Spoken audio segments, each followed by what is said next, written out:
ต่อให้เวลาผ่านไปส่ำใดคำก็ยังเป็นคำคนเก่า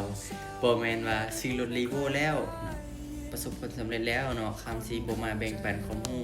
บ่สอนให้กับทุกคน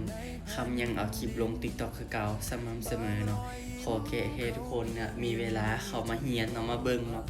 สิ่งดีๆที่คำแบ่งปันให้เนาะคำเชื่อมั่นเลยว่าถ้าทุกคนติดตามคำเนาะทุกคนจะได้ความรู้ด้านคริปโตแน่นอนเนาะทุกคนจะรู้ด้านคริปโตหลายขึ้นเนาะ ไผที่มักด้านของคริปโตกะให้จริงจังกับมันจึงจะสำเร็จถ้าว่าบ่จริงจังคำคิดว่าทุกอย่างบ่ว่าอาชีพใดก็ตามถ้าว่าเฮาบ่จริงจังเฮาบ่สำเร็จแน่นอนมื้อนี้แม่น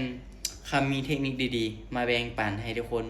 เนาะบ่ได้เอิ้นว่าสอนเนาะเอิ้นว่าแบ่งปันเนาะคำรู้หยังคำก็มาแบ่งปันให้กับทุกคนเนาะคำจะมาบอกวิธีการเข้าออเดอร์เนาะวิธีการเปิดออเดอร์ว่าเฮาจะเปิดออเดอร์แบบใดให้มันแม่นที่สุดให้มันแม่นยำ โอกาสชนะนี่เกือบว่า 99% เนาะเดี๋ยวคำจะบอกเนาะมาเดี๋ยวมาเบิ่งนำกันเลยบัดนี้ วิธีการหาจุดเข้าออเดอร์ของคำเนาะอันนี้คือบิลเลทของคำในมื้อนี้เนาะแต่ว่าเมื่อกี้พลาดไปออเดอร์หนึงแล้วเด้อ35เหรียญเดี๋ยวคำบอกให้เบิ่งคำบอกกักเนาะเมื่อกี้พลาดก็คือพลาดเนาะ35เนาะเสียก็คือเสียวิธีการเข้าทุกคนเห็นบ่ทุกคนจะสังเกตเบิ่งคำบ่ได้เปิดออเดอร์หลาย3-4ออเดอร์เนาะคำบ่ได้เปิดหลายออเดอร์นะ หาจังหวะเน้นๆแล้วก็ใส่มันเลยทุกคนเฮามาเลือกกราฟก่อนวิธีเลือกกราฟเฮาจะเลือกกราฟที่ว่าเป็นโซนโล่งๆนะทุกคนนะบ่ให้มันแบบอยู่ใกล้กันบ่ให้ราคาอยู่ใกล้กันเทคนิคของคำนะเนาะเทคนิคของคำก็คือบ่ให้กราฟราคาอยู่ใกล้กันให้มันออกห่างหน่อยนึงยกตัวอย่างให้เบิ่งคือโซนที่คำได้กำไรเมื่อกี้เนาะทุกคนจะสังเกตเบิ่งเนาะโอ้เดี๋ยวคำขอเปลี่ยนเป็นสีดำเด้อทุกคนลายตาโพดแบบนี้นะ คำกับลายตาคือกันเป็นดำเนาะโอเคเป็นดำละโอเคขึ้นละทุกคนสังเกตเบิ่งเนาะโซนที่คำเข้าเมื่อกี้เนาะคำได้เมื่อกี้นะราคาจะเปิดขึ้นเนาะเห็นบ่ทุกคนจะเห็นว่ามันเป็นโซนโล่งๆนี่เนาะโซนโล่งๆลงมานี่เห็นบ่คำขีดให้เบิ่งเนาะออเดอร์ที่ว่าคำเปิดเนาะนี่คือราคาเนาะกับตัวขึ้นแล้วบัดนี้มันเหลือช่องว่างอยู่นี่เนาะ และช่องว่างอยู่นี่ให้เขานี่อาศัยจังหวะซื้อขายบนนี้ได้เนาะราคามันจะเรียนสะดวกเอาปัจจุบันนี้เลยเนาะปัจจุบันนี้เนาะกราฟกำลังกลับตัวขึ้นเห็นบ่น้อยนึงแล้วมันเหลือช่องว่างเนาะให้เฮานี่เซลล์ลงมาได้ให้เฮาขายลงมาได้และเฮามีวิธีเนาะเฮาฮู้จังหวะดักขายหรือดักซื้อโซนนี้นะจังไดก็ได้กำไรแต่ว่าเฮาต้องฮู้จังหวะที่เฮาต้องดักขายเนาะออเดอร์นี้เป็นแบบนี้ขายออเดอร์นี้เป็นแบบนี้ซื้อเนาะถ้าเฮาฮู้แบบนี้เนาะจังไดเฮาก็ได้เงินแล้วกราฟที่คำเลือกเทรดทุกคนสังเกตเบิ่งเนาะจะบ่ค่อยมีใส่เทียนปานใดได้อันนี้แบบงามที่สุดในมื้อวันอาทิตย์แล้วได้ทุกคนคำเลือกมานะ BTC เนาะงามที่สุดแล้วมื้อนี้นะเนาะกราฟในโซนนี้นะงามที่สุดแล้วเป็นเนื้อเทียนเป็นลายลักษณ์อักษรชัดเจนทุกคนเนาะคำคิดว่าน่าจะงามที่สุดแล้วแหละกราฟที่คำเทรดบางคนเทรดตลาดงามกับบ่ได้กำไรก็มีเพราะว่าบ่ฮู้ว่าจุดนี้ต้องขายจุดนี้ต้องซื้อบ่ฮู้เนาะคันเป็นคำออเดอร์นี้เด้อคำจะขายถ้าเป็นออเดอร์นี้เนาะคำเบิ่งแบบใดก็ต้องเบิ่งส่งท้ายว่ามันคอนเฟิร์มบ่ประมาณคำออเดอร์นี้ประมาณ3วิโอเคเป็นแบบนี้คำขายเนาะคอนเฟิร์มแบบนี้คำขาย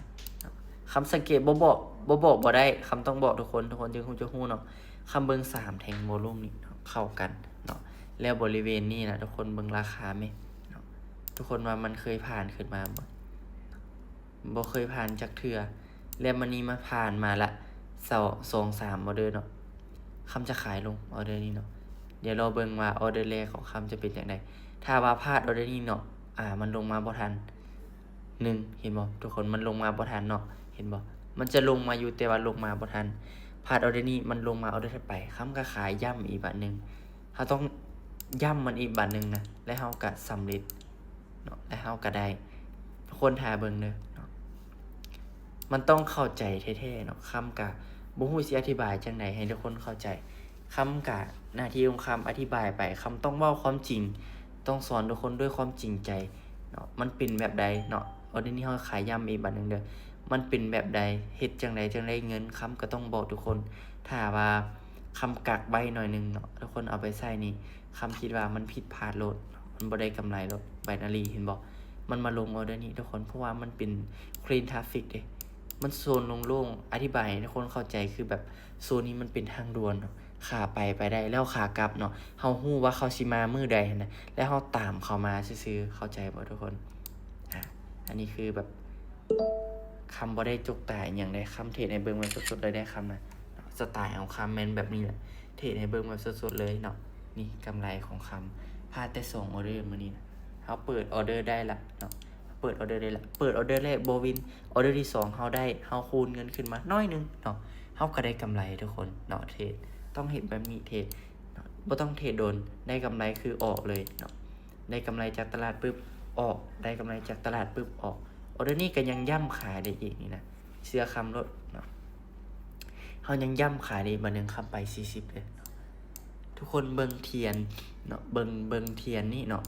อันนี้คำบ่ได้ใช้เทคนิคใดเด้อเบิ่งแทงเทียนนี่มันเป็นอินเวิร์ตทุกคนเนาะอินเวิร์ตแฮมเมอร์เนาะแฮงขายมันมีหลายก้อนนี่นะถ้าเวลาบ่ปิดนี่มันก็จะเป็นแดงนี่นะเทียนนี่เวลามันเบิดก้อนนี่นะแล้วโซนเนี่ยมันยังเหลือหลายแฮงเนาะโอเควินโซนโล่งๆนี่นะมันยังเหลือหลายทุกคนเฮาสามารถขายลงมาแต่ว่ามันมาฮอดนี่เส้นนี้อันตรายแล้วนี่อันตรายแล้วคันมันลงมาฮอดนี่เพราะว่ามันจะกลับตัวขึ้นราคาบ่มีว่าจะลงมาจำเลย ต้องขึ้นน้อยนึงต้องพักตัวจึงลงเนาะต้องมีการเฟกเอา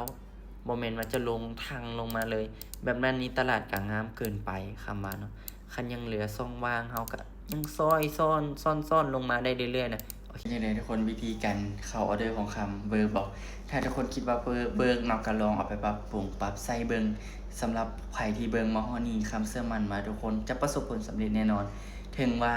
เฮาจะยังบ่เก่งเฮายังเฮ็ดบ่ได้หลายคือเขาแต่อย่าเอาตัวเองไปเปรียบเทียบกับเขาเพราะตอนที่คำเริ่มคำก็บ่เคยเอาตัวเองไปเปรียบเทียบกับไผที่ประสบผลสำเร็จไผที่เฮ็ดได้เฮาควรยินดีกับเขาและไปลอกสูตรไปเรียนแบบเขาโลดเนาะ